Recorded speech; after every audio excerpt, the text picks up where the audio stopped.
Alors quand Dieu veut faire connaître sa volonté ou sa parole aux humains qui sont sur la terre, Dieu passe par des songes pour révéler cela à son envoyé le prophète. Dieu veut passer par des rêves pour révéler cela à son envoyé le prophète.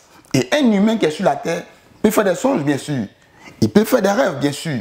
Mais quand vous avez un songe ou bien un rêve, vous devez d'abord chercher à savoir si ce rêve-là ou bien ce songe-là vient de Dieu ou du diable. Parce que le diable peut donner aussi, peut permettre que vous ayez des songes aussi. Donc vous devez d'abord chercher à savoir si ce rêve vient de Dieu ou du diable. Et la Bible est là pour nous aider à comprendre comment les gens ont fait pour savoir que si le rêve qu'ils ont reçu vient de Dieu ou du diable. Nous allons prendre dans Genèse chapitre 4, 41, verset 8. Pharaon a eu un songe et il était troublé. Alors il cherchait l'interprétation de ce songe-là. Vers qui? Il n'y avait personne pour interpréter cela. Mais il allait vers qui? Vers Joseph. Et c'est Joseph qui a donné l'interprétation. Vous voyez, il y a aussi un autre exemple que je vais donner dans la Bible. On parle un peu de Daniel, au temps de Nebuchadnezzar. Nebuchadnezzar, le roi, a eu un songe. Et il n'avait personne pour interpréter le songe. Et il était fâché. Il était en toute sa colère. Et c'est Daniel, le prophète messager vivant en ce temps-là, qui a pu donner une interprétation à ce songe. Vous voyez? Mais comme le diable imite tout ce que Dieu fait, alors le diable aussi va donner des songes et des rêves aux gens. Donc prenez un exemple. Quelqu'un qui fait un rêve, et dans le rêve, il fait l'amour en rêve. C'est-à-dire que dans son rêve, il fait l'amour. Dans son rêve, il mange en rêve. Alors qu'il a mangé foutou et sauce graine à midi, et la nuit, il dort, dans son rêve, il mange foutou encore. Quelqu'un qui est là, et puis il fait rêve, et puis les chiens le poursuivent. Alors ça veut dire quoi? Si vous posez cette question-là à un pasteur ou à un bishop, il va vous donner une interprétation selon lui, pas selon Dieu. Mais selon Dieu, il faut poser la question à la bouche de Dieu. Il faut interroger Dieu. Il faut interroger la bouche de Dieu. Or, la bouche de Dieu sur la terre, c'est le prophète messager vivant. Alors, quand le prophète messager que Dieu a envoyé aujourd'hui, en ce temps où nous vivons, Kakou Philippe dit que si tu fais un songe plutôt, ou bien un rêve, et puis tu fais l'amour en rêve, ça veut dire que tu es possédé simplement par un esprit de sexe. Si tu fais un songe, vous voyez, et puis dans ton songe, dans ton rêve là, il y a un esprit qui vient t'étouffer. Ça veut dire simplement que tu es dans la 5e dimension, la région des tourments. Et que si tu mets dans cette position-là, tu vas en enfer. Alors quand vous avez un songe ou un rêve, aussi glorieux que soit-il, venez demander à Dieu, ça veut dire quoi? Et la bouche de Dieu que vous devez interroger pour avoir la réponse, c'est le prophète Kakou Philippe. Vous allez prendre le livre de Daniel, Jérémie. Vous verrez que Dieu se révèle à eux par des songes, par des rêves, par des visions, et ainsi de suite. Mais vous êtes là. Et chaque nuit, je prends par exemple des pasteurs évangéliques qui pullulent la Côte d'Ivoire et partout ici. Chaque nuit, ils ont au moins 5 songes. Chaque nuit, ils ont au moins 5 rêves. Dès qu'ils ferment les yeux, ils ont au moins 5 rêves, 5 songes. Or, prenez la Bible. Il est dit par exemple que au temps du roi tel, à la date telle, au 5e jour de tel, Dieu m'est apparu. Vous voyez? Mais ceux qui ont toujours des songes en rêve quand ils ferment les yeux, ce ne sont pas des serviteurs de Dieu, mais ce sont des serviteurs du diable, parce que le diable fait ça pour embrouiller les gens. Il est écrit qu'il faisait des grands prodiges, des grands miracles, des choses à séduire les élus, si c'était possible. Mais ce n'est pas possible parce que Dieu est sur la terre en la présence de son prophète Kakou Philippe pour nous délivrer. Que Dieu vous bénisse. Et les rêves sont aussi des songes. Sont aussi des songes. C'est en particulier, ce sont des choses plaisantes et qui sont opposées au cauchemar. Comme je l'ai dit, le cauchemar, c'est le fait d'être poursuivi dans un rêve pendant que tu dors, tu vois qu'on te poursuit, soit ça peut être un animal ou bien des personnes qui te poursuivent. Voilà, tu te réveilles en sous-saut avec la peur au ventre, ça ce sont les cauchemars. Et les rêves, ça peut être pendant le sommeil ou non. On a vu Abraham, il était là, il a eu une vision. Jacob était assis dans un endroit, il ne dormait même pas, il était comme s'il était en train de fermer les yeux et Dieu lui a révélé quelque chose. Donc les rêves et les songes sont bibliques. Ils sont bibliques, ce sont des moyens de communication, des moyens d'information, d'orientation de Dieu. Dieu peut communiquer avec quelqu'un au moyen d'un songe et un rêve. Dieu peut informer quelqu'un, Dieu peut orienter une personne par les rêves. Dans Job chapitre 33, versets 14 à 15, le Seigneur a dit que Dieu parle tantôt d'une manière à une autre, mais l'on n'y prend pas garde.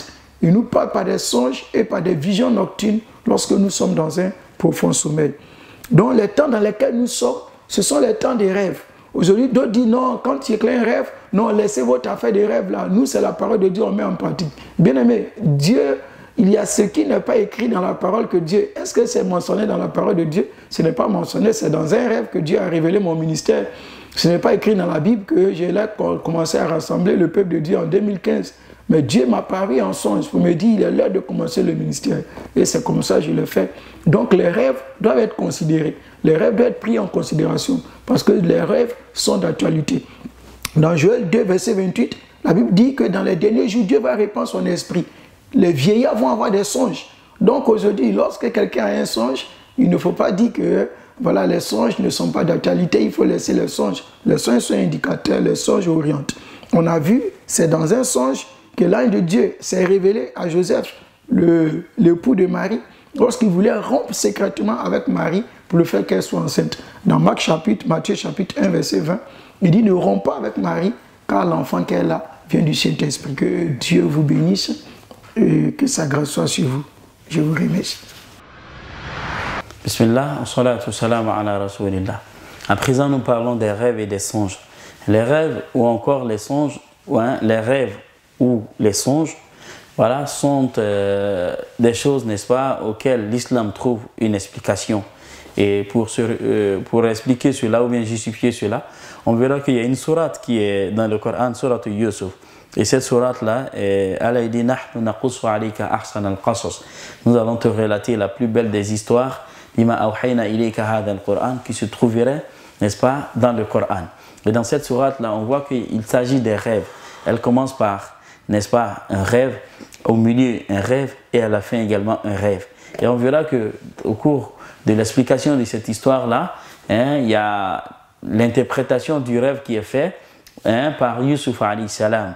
D'accord? Et donc c'est une science qu'Allah subhanahu wa ta'ala donne à qui il veut. C'est pas une science, l'interprétation des rêves, c'est pas une science théorique qu'on pourrait transmettre pour dire quand on rêve à la lune, voilà ce que ça sous-entend. Quand on rêve à cela, voilà ce que ça sous-entend. Si on va sur cette base-là, on aura raté donc, n'est-ce pas, l'explication d'un rêve. Tel que on a un autre grand chef qu'on va appeler Cheikh Ibn Sirin, qui est l'un des grands, n'est-ce pas, interprétateurs de rêve. Une fois, il y a deux personnes qui ont rêvé, qui sont venues, qui lui ont relaté leur rêve. Le premier a rêvé, il était en train de faire le adhan, c'est-à-dire l'appel à la prière. Et à ce dernier, il lui a dit que ton rêve, n'est-ce pas, signifie, n'est-ce pas, que tu vas aller faire le pèlerinage cette année-là. Et le deuxième aussi a rêvé également qu'il était en train de faire le adhan. Quand ce dernier lui a dit, il lui a dit, toi par contre, ton rêve signifie que tu vas voler et les gens vont venir pour te taper et tu vas tellement crier que les gens viendront, Inch'Allah, te porter secours. Donc voilà le même rêve qui est fait par deux individus différents et l'explication va différer. Pour se comprendre ici, le rêve est un retour de tout ce qu'on connaît, n'est-ce pas? Ou encore ça peut être le songe, c'est un retour de ce qu'on connaît de façon habituelle et le rêve, c'est un message qui vient d'Allah subhanahu wa ta'ala. D'accord? C'est pourquoi quand on regarde nos enfants qui regardent des films vampires, on voit que la nuit, ça revient sous forme de songe. Et les enfants se mettent à crier parce qu'il a déjà vu ça. C'est comme c'est refoulé dans son inconscient et ça retourne. C'est un feedback que ça fait. Par contre, le rêve, c'est un message qu'Allah subhanahu wa ta'ala nous donne. D'accord? Et à la fin des temps, comme le prophète sallam dit, il dit le rêve du croyant sera une vérité. Et le prophète sallam va plus loin pour dire que celui qui rêve, celui qui fait un cauchemar, quand tu te relèves et tu te réveilles, pardon, tu prends ta natte ou bien ton drap, tu vas taper là où tu t'es endormi, tu dis A'udzubillahi minash shaitanir rajim 3 fois successivement et puis tu changes de position. Voilà ce qu'on fait quand on a fait un songe ou encore un cauchemar. Par contre, si on a fait un rêve, qu'il soit plaisant ou déplaisant, on fait des doigts, demander à Allah de nous donner le bien de ce rêve-là. Non. Sommeil. Et même au cours